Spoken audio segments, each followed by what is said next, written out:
fine. They woke me up every like hour. That's good. Kept popping more stuff. I was worried someone wasn't gonna be here to wake you up every hour. Do you remember? Do you remember?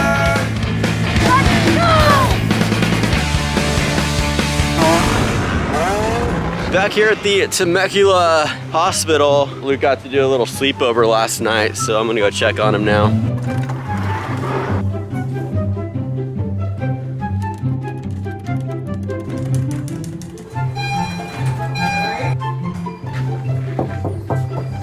Wakey. Rise and shine, dude. You okay? Oh, you had breakfast without me? Or dinner? It's actually lunch. You had breakfast and lunch without me? How was your night? Fine. They woke me up every like hour. That's good. Kept popping more stuff. I was worried someone wasn't gonna be here to wake you up every hour. Feeling okay? Yeah. Shoulder good? Yeah. Lungs still working? It's alright. I don't even notice anything wrong with my lung, but I'm just waiting on the physical therapy people to come in and figure out if I'm good to be discharged. I think they're just gonna see if I can walk and stuff. Okay. It's been boring, man. It's hard to sit in a bed that's not mine for 15 hours. Yeah, bro, my shoulder is so messed up. Do you need help with your shoes?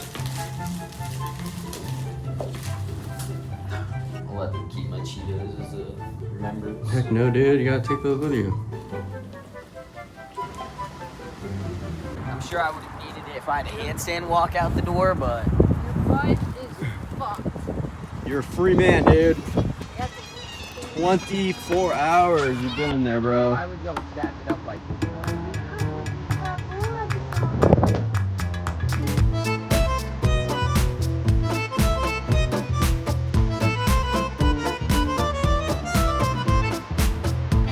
Might have just broke the seat. Maybe it was like that.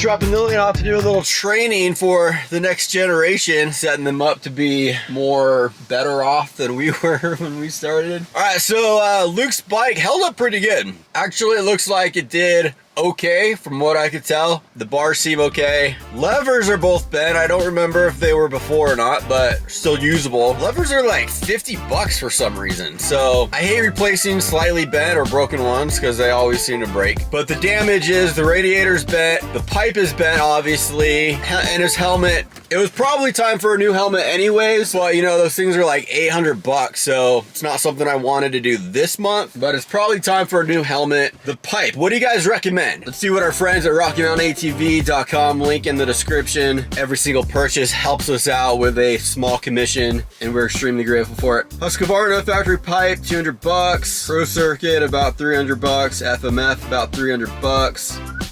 What is this? Lux Duraflow. There was a comment. Somebody left a comment on here recommending a pipe. Let me see if I can find it.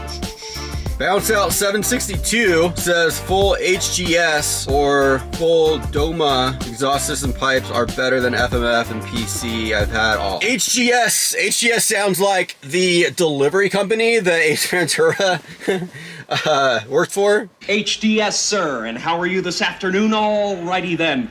I have a package for you.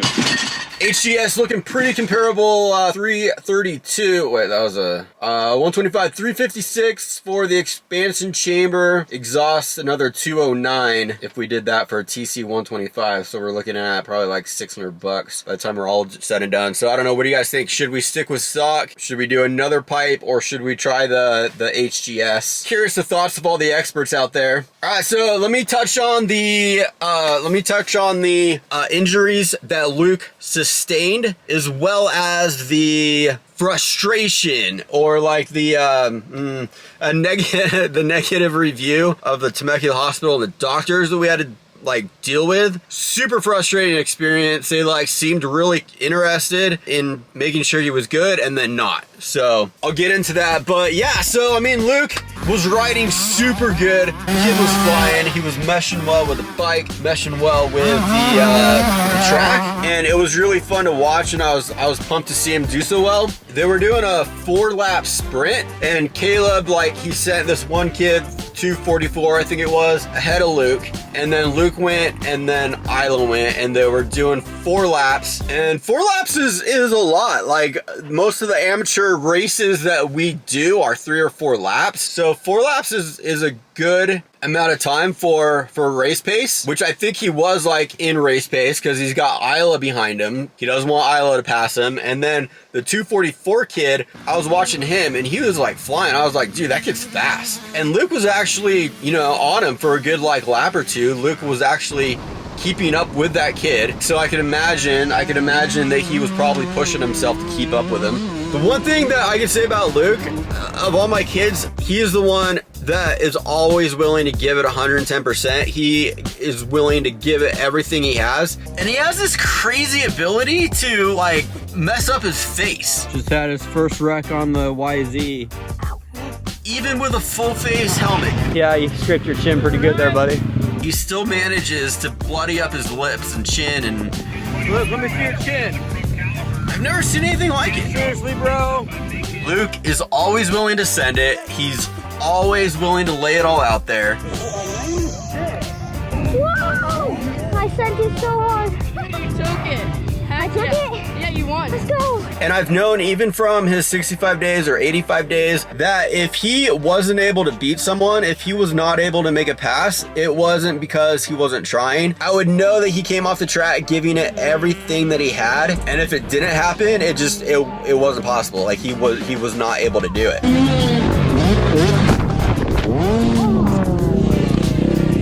Like in the 85 class, when he moved up to 85 junior, he was battling for last.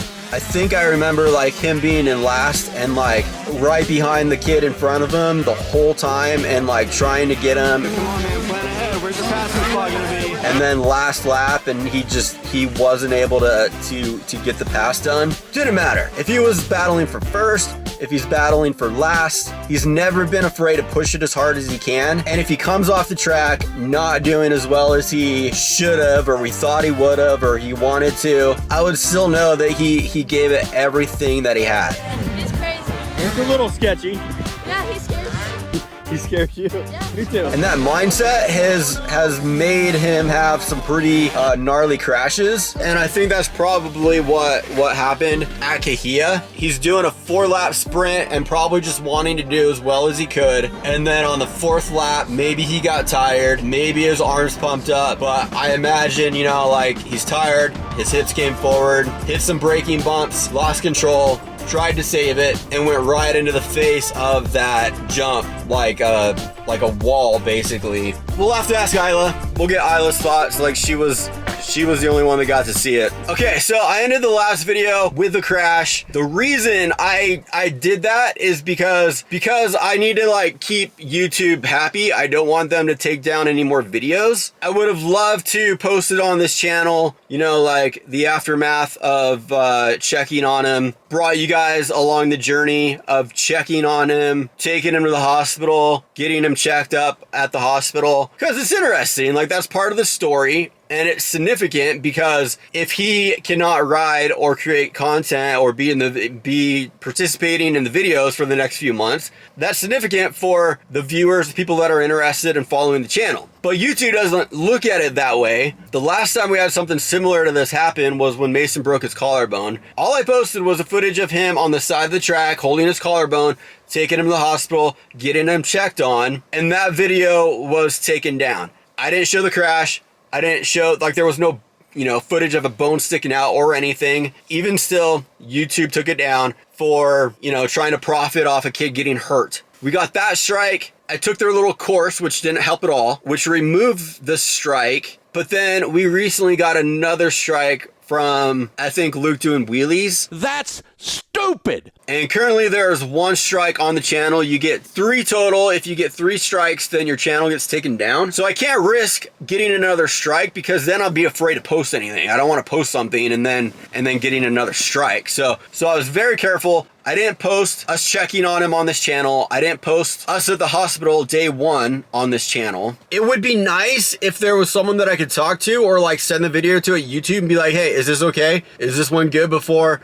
I upload it? Or is there anything I need to change or take out? But there's like no way for me to make sure that YouTube's gonna be happy with the content before I upload it and hit publish. I am a part of the partnership program and I have a community manager. His name's Alexander. I get emails from him like once a week where it's like the do not reply, you can't reply. He's got no contact information other than follow me on LinkedIn, which I did. I messaged the guy on LinkedIn. He won't reply to messages on LinkedIn, but the only thing I know about him is he fancies himself a he-him kind of man. He's been with YouTube for over a year and he feels that his job is really rewarding. But the one thing that YouTube said in the training that I took was that, for instance, like you're not allowed to post kids doing drugs on YouTube, but if you post a documentary about kids doing drugs, then you can show footage of them for the documentary. I don't know. I don't get it. You know, like YouTube is like total chick think. It's like being in a relationship with someone who doesn't make any sense. Like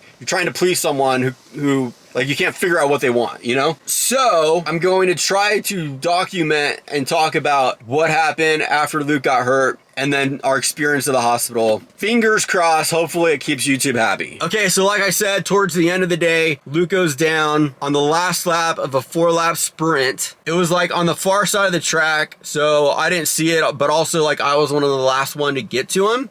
So I got there as he was getting up. There was staff there, they did a great job. They checked on him. It seemed like his head was okay. What track you on? Yeah. What day is today? He knew where he was. He seemed to remember what happened. Does he have a GoPro? He did have a GoPro. I haven't looked for it yet. It should be around here somewhere though. He almost separated his pipe. Oh, dude. Holy shit. Is it bad? That's violent, dude. They took his shirt off and he was obviously scraped up and it looked like his shoulder was deformed or injured. Oh, yeah, dude, you separated your shoulder big time. Oh, yeah. Separated, broken collarbone. We didn't know for sure. When you go back into Temecula, I can show you up on maps. We're recommended to go to the Temecula hospital. Head feels okay. Yeah. Your neck feels okay.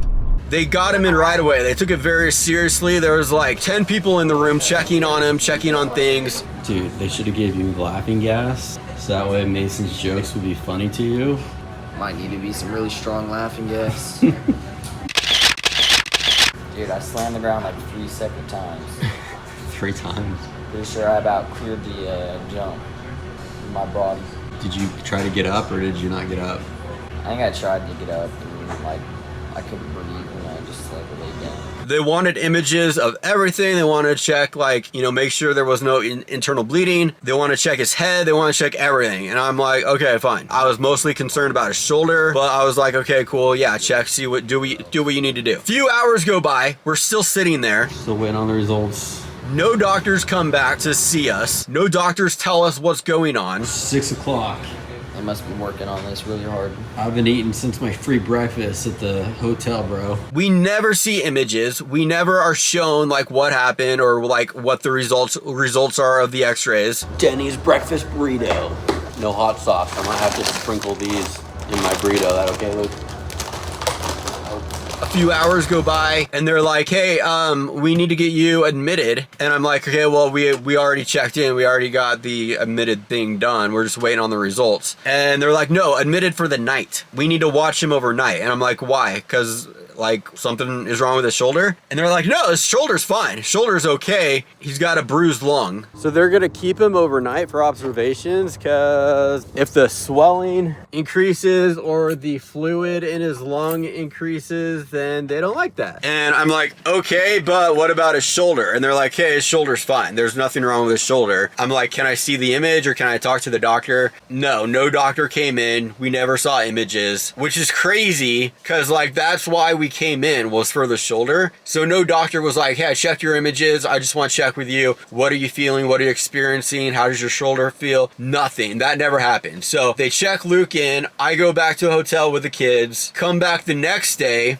Wakey. Still no doctors come in. We've had nurses come in. Fine, they woke me up every like hour. We've had physical therapy come in. Still no doctor has come in.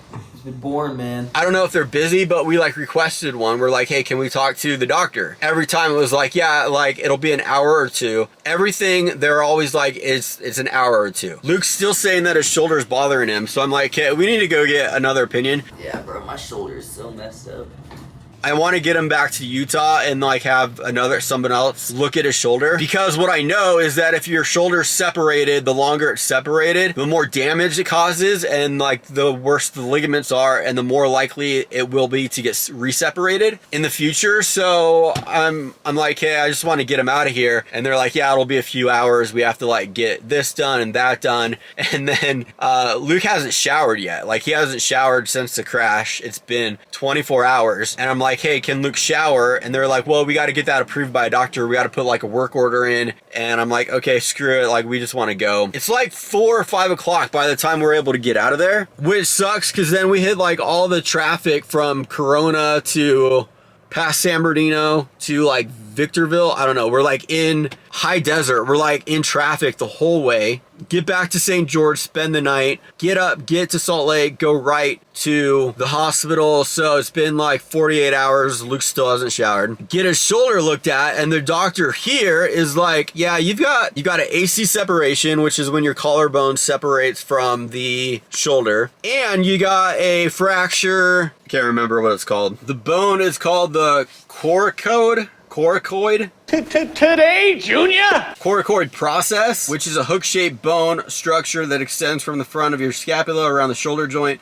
It is a key anchor for the ligament and tendons, which plays a vital role in the shoulder's joint stability. All right, so that bone is important because it attaches to your ligaments and your muscles. So Luke's got to be careful. He's got to not work out for 6 weeks because you don't want to have your muscles pulling on that bone until it's healed. So Luke's going to take a little bit of a break from the gym, from riding, from the bike, from working out, to let his shoulder heal. And the doctor here in Salt Lake was looking at his shoulder, and he's like, okay, what happened? You got it looked at? And we're like, yeah, they didn't see anything wrong, and they said his shoulder was fine. And we asked for a sling for him, and he's like, they didn't give you a sling in Temecula? And I'm like, no, they didn't give us a sling. They put him in a wheelchair. They're like, for liability reasons, we have to push you out of the hospital. Like, you can't walk. We have to push you on a wheelchair. But they never gave him a sling. So it was crazy. The Temecula hospital, they didn't really like check on his shoulder. They didn't think anything was wrong with his shoulder. We were there over 24 hours. We never got to talk to a doctor. We never got to see images. The doctors didn't know anything was wrong with his shoulder. They didn't see anything wrong with it, but they never like followed up to see what was going on. They didn't come in again and talk to him, which makes you wonder, like, was there really something wrong with his lung, or are they like, that's how we're going to get you to stay the night?